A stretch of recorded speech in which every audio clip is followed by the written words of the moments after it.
was wearing my dead mother-in-law's vintage silk nightgown when I realized my new husband wasn't going to touch me.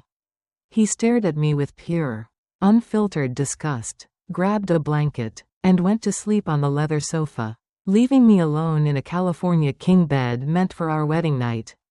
At barely 18, I had just sold my life to a billionaire to save my parents from a cartel debt. And as the upstate New York rain lashed against the windows, I realized my nightmare was only just beginning. My name is Hannah. My marriage wasn't built on a fairy tale, it was built on a crumpled promissory note. My parents' logistics company had gone under, owing millions to the kind of shadow lenders who threatened to burn your house down with you inside.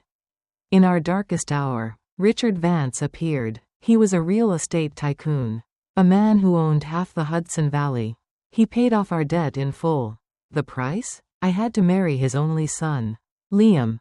It was a clean transaction. My youth and my ability to produce an heir, in exchange for my family's lives.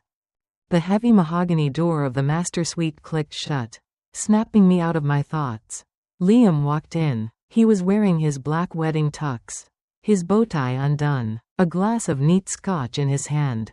Liam was beautiful, pale, sharp jawline, with long eyelashes that girls would kill for. But he looked at me like I was a piece of cheap furniture cluttering his space. Create professional voiceovers with VB.VN. Are you coming to bed? I stammered, twisting my fingers together. Liam didn't answer. He walked right past me, staring out the floor-to-ceiling windows at the storm. Go to sleep, he finally said, his voice flat. I have emails to catch up on. He didn't even look at me as he took a blanket and turned his back to me on the sofa. No kiss, no touch, not even a shred of pity. I crawled into the massive bed, pulling the duvet over my head, and cried myself to sleep. I kept my virginity that night, but the first cracks in my soul had already formed. The next morning, the sprawling estate was dead quiet. I tiptoed downstairs in a simple sweatsuit. In the massive formal dining room, Richard, my new father-in-law, was sipping black coffee and reading the Wall Street Journal. Morning, Hannah, he said, taking off his reading glasses. His dark eyes were sharp, yet strangely warm. Sleep well? Yes, sir, thank you, I lied, my face flushing. Richard sighed, as if he could see right through my pathetic lie. Come sit. The private chef made those blueberry scones you like. I sat hesitantly to his right. Richard was in his mid-50s, but Pilates and personal trainers kept him built like a tank. He smelled of expensive sandalwood and power, a stark contrast to Liam's faint, sterile cologne. Liam left for the city early. He's a workaholic. Don't hold it against him, Richard said, sliding a plate toward me. Create professional voiceovers with VB.VN. Then, he did something that made my breath hitch. He placed his large, warm hand over my small, trembling one. His thumb slowly stroked my knuckles. I know you got a raw deal, Hannah. You're too young to carry the weight of your family's mistakes. If Liam ever makes you feel unwanted, you come to me. I'll make sure you get what you deserve. His eyes held mine. In that moment, starved for affection and terrified of my new life, I didn't see the danger lurking in his gaze. I just saw a lifeline. For weeks, the cycle repeated. Liam was a ghost. He came home late, slept on the couch, and flinched if I accidentally brushed past him. I tried to be the perfect trad wife. I cooked. I ironed his shirts. I waited. Then, one night, Liam stumbled in blackout drunk. He was being held up by his private driver, Tyler, a heavily tattooed, muscular guy with a strangely soft voice. Help me get him on the bed, Hannah, Tyler sneered, looking at me with thinly veiled contempt. As Liam slumped against me, I smelled it, not alcohol, perfume, Le Labo Santal 33, the exact same scent Tyler was wearing. I laid Liam on the bed and pulled off his shoes. His iPhone slipped out of his pocket and lit up on the rug. An iMessage notification stared back at me. Audio content produced by VB.VN. Miss you already. Can't wait for our trip this weekend. Love you, baby. Sender. Hubby Tyler asterisk. The phone slipped from my fingers. Hubby, baby, those words belonged to me. I looked at Liam's sleeping face. Suddenly, the puzzle pieces snapped together. The separate beds, the disgust when I touched him. Liam wasn't just a cold husband. He was gay. I was a beard, a human shield bought and paid for to hide his secret from his conservative billionaire father and the corporate board. I collapsed onto the floor, biting my fist to muffle my sobs. I had never felt so cheap, so utterly worthless. Creak. The bedroom door pushed open. A tall silhouette stood in the frame. It was Richard. He was wearing a silk robe, holding a glass of warm milk. His eyes swept over the glowing phone on the floor, then to my tear-streaked face. But he didn't look shocked. He looked hungry. He's asleep? Richard asked, his voice a low rumble. He stepped inside and locked the door behind him. The click of the deadbolt sounded like a trap snapping shut. Richard, I choked on my tears. Audio content produced by VB.VN. He walked over, setting the glass on the nightstand, and sat on the edge of the bed right next to me. His weight made the mattress dip, pulling me closer to him. I know, sweetie, I know, Richard whispered, his rough thumb wiping a tear from my cheek. He's a fool. He leaves a beautiful, perfect girl to cry alone in the dark. I should have pulled away. But I was 18, broken, and just found out my life was a sham. Richard's warmth felt like a drug. You deserve to be worshipped, Hannah, not treated like a prop. He murmured. His hand slid from my cheek down to my bare shoulder. A crack of thunder shook the mansion. The storm outside was raging. And suddenly, the power grid failed, plunged into darkness. I let out a terrified gasp. I'd always been deathly afraid of storms. I've got you, Richard whispered, pulling me into his broad chest. In the pitch black, boundaries dissolved. His hands mapped my body. His lips found my neck. I was paralyzed by fear, by the alcohol he urged me to drink, and by a sick, twisted desperation to be held by someone.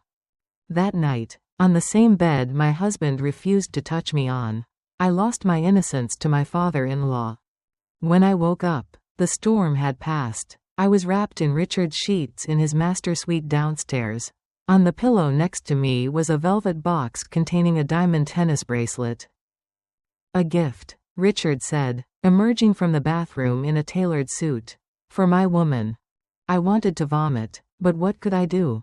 If I ran, the cartel would kill my parents. If I told Liam, he would laugh in my face. I was trapped in a gilded cage, and I had just become the devil's favorite toy. Months blurred together. By day, I was Liam's quiet, dutiful wife. By night, when Liam was out with Tyler, I was Richard's secret obsession. The psychological torture peaked one evening when Liam actually joined us for dinner. VB.VN, Vietnam's leading text-to-speech solution. How's the new acquisition going, son? Richard asked, casually slicing his filet mignon. Fine, Liam muttered, texting under the table. I sat between them, my heart hammering against my ribs. Suddenly, I felt a heavy foot slide up my calf under the mahogany table. I jolted, nearly dropping my fork. Everything okay, Hannah? Richard asked, a wicked smirk playing on his lips. His foot trailed higher, pushing my dress up my thigh. Why, yes, the steak is just hot, I stammered. Liam didn't even look up from his phone. The sheer apathy of my husband, contrasted with the aggressive, boundary-pushing ownership of my father-in-law, made my head spin. Then came the morning I threw up my breakfast in the downstairs powder room. I gripped the marble sink, staring at my pale reflection. My period was 3 weeks late. Morning sickness? I spun around. Richard was leaning against the doorframe, his arms crossed. He didn't look worried. He looked triumphant. We never used protection, Hannah, he whispered, stepping in and placing a heavy hand on my flat stomach. Did you really think I was just having fun? Liam will kill me, I sobbed, shrinking away from him. He knows we haven't slept together. Richard laughed coldly. Liam will do exactly what I tell him to do. He needs an heir to unlock his grandfather's trust fund. I need my bloodline secured. He'll play the proud father. And you will give me my grandson. VB.VN, Vietnam's leading text-to-speech solution. They had planned this. Both of them. Liam needed a baby to secure his billions but wouldn't touch a woman. Richard wanted an heir and wanted me. I wasn't just a beard. I was an incubator. By my third trimester, the mansion felt like a high-tech prison. Cameras in the hallways. A private nurse monitoring my diet. Richard barely touched me romantically anymore. His obsession had shifted entirely to my swollen belly. But the real threat wasn't Richard or Liam. It was Tyler. With Liam playing the doting expectant father for the cameras. Tyler was pushed to the side. His allowance was cut. His jealousy was lethal. One afternoon, Tyler was tasked with driving me to a private OBGYN in Manhattan. The moment we hit the winding, cliffside roads of the Palisades, Tyler slammed on the brakes. The tires screeched. I grabbed my belly, gasping for air. Tyler turned around, his eyes bloodshot and manic. You think you're so untouchable, don't you? Carrying the king's bastard. My blood ran cold. What are you talking about? Liam tells me everything. You stupid little girl. Tyler spat. I know that kid is Richard's. You're trying to steal Liam's inheritance. If I jerk this steering wheel to the right, you and that parasite go over the edge. Problem solved. Tyler, please, I screamed, pressing myself against the leather door. If I die, Richard will have you buried in the desert. You know he will. Synthetic voice by VB.VN. Tyler's jaw locked. He knew I was right. He punched the steering wheel, threw the car into drive, and sped off. Keep your mouth shut, he hissed, or I'll leak to the press that you've been sleeping with your father-in-law. That night, the stress and terror broke my body. At 34 weeks, my water broke. The delivery at the VIP wing of Mount Sinai was a blur of agonizing pain and blinding surgical lights. Because the baby was breech, they rushed me in for an emergency C-section. As the anesthesia numbed my lower half, I felt the violent tugging. Then, a sharp, beautiful cry pierced the room. It's a boy, the surgeon announced. Let me see him, I weakly pleaded, tears streaming down my face. But the nurse walked right past me. Through the glass doors, I saw Richard. He grabbed the swaddled bundle, his face lighting up with a terrifying, victorious joy. Liam stood next to him, looking relieved. Neither of them looked at me. When I woke up in my luxury recovery suite, my arms were empty. I hit the call button frantically. Where is my son? I demanded when the nurse entered. The family requested he be moved to the private nursery. Ma'am, they have a night nurse with him. An hour later, Liam walked in. He tossed a thick manila envelope onto my tray table. Synthetic voice by VB.VN. You did good, Hannah, Liam said, his voice entirely devoid of emotion. Inside are the divorce papers, a non-disclosure agreement, and a wire transfer receipt for $5 million. Sign them, and you walk away. I'm not leaving without my son, I hissed, trying to sit up, the fresh incision burning like fire. Liam leaned in close, his eyes dead. You have no money, no power. If you fight us, my father has already arranged for a psychiatrist to sign a $5,150 involuntary psychiatric hold. Postpartum psychosis. We'll lock you in a padded room. And you'll never see the sun again. Let alone that kid. I froze. They were going to institutionalize me to silence me. In that sterile hospital room, the scared 18-year-old girl died. A mother was born in her place. And a mother cornered as the most dangerous creature on earth. Okay, I whispered, staring at the papers. I'll sign, but I want to hold him one last time. Tomorrow, when I'm discharged, let me carry him to the car. Liam smirked, thinking he had won. Fine. The next morning, I asked the nurse to send Tyler up to my room to carry my bags. When Tyler walked in, sneering as usual, I looked at him with pity. "What are you looking at?" he snapped. "Just wondering what you're going to do when Richard cuts Liam out of the will," I said casually, zipping my duffel bag. Vietnam's top text-to-speech solution from VB.VN. Tyler froze. "Excuse me? You didn't know?" I feigned shock. "I heard Richard on the phone. He's leaving everything to the baby. He doesn't need Liam anymore. And he definitely doesn't need a liability like you hanging around, draining the family accounts." I watched the color drain from Tyler's face. I had planted the seed of paranoia in a mind already unhinged by jealousy. An hour later, I was wheeled down to the hospital lobby. Rain was pouring outside. Richard's black SUV was waiting. Richard and Liam stood by the doors, flanked by security. The nurse handed me my son. He was so tiny, so warm. I kissed his forehead, my heart shattering and mending all at once. As we approached the exit, Tyler suddenly lunged from the driver's side. But he didn't open the door. He pulled a hunting knife from his jacket and grabbed me by the throat, pressing the blade against my neck, inches from my baby's face. "Nobody move," Tyler screamed, his voice cracking with hysteria. The busy hospital lobby erupted into chaos. Doctors froze. People pulled out their phones. Hitting record. Vietnam's top text-to-speech solution from VB.VN. "Tyler, what the hell are you doing?" Richard roared, his face turning purple. "You thought you could cut us out?" Tyler shrieked, pressing the blade harder. "I want $10 million wired to my account right now. Or I'm telling everyone. I'll tell them the truth. Richard, I'll tell them that baby is yours. That you knocked up your teenage daughter-in-law because your son is sleeping with me." The words echoed off the marble walls. The phones kept recording. The ultimate, filthy secret of the Vance empire was out in the open, live-streamed to the world. Richard staggered back, clutching his chest. Liam looked like he was going to vomit. In that split second of distraction, I didn't wait for security. I drove my elbow backward, smashing it into Tyler's ribs with everything I had. As he gasped, I sank my teeth into his forearm holding the knife.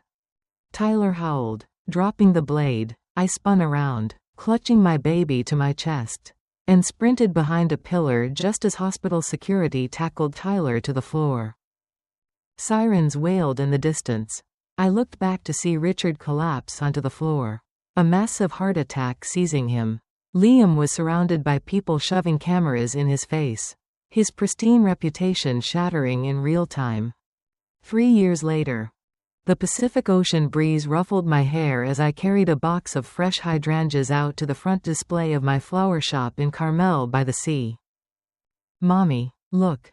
I turned and smiled. A little boy with messy dark hair and bright, innocent eyes was running up the beach path, holding a perfect seashell. "It's beautiful, Leo," I said, sweeping him up into my arms and kissing his cheek. I was no longer the girl in the silk nightgown.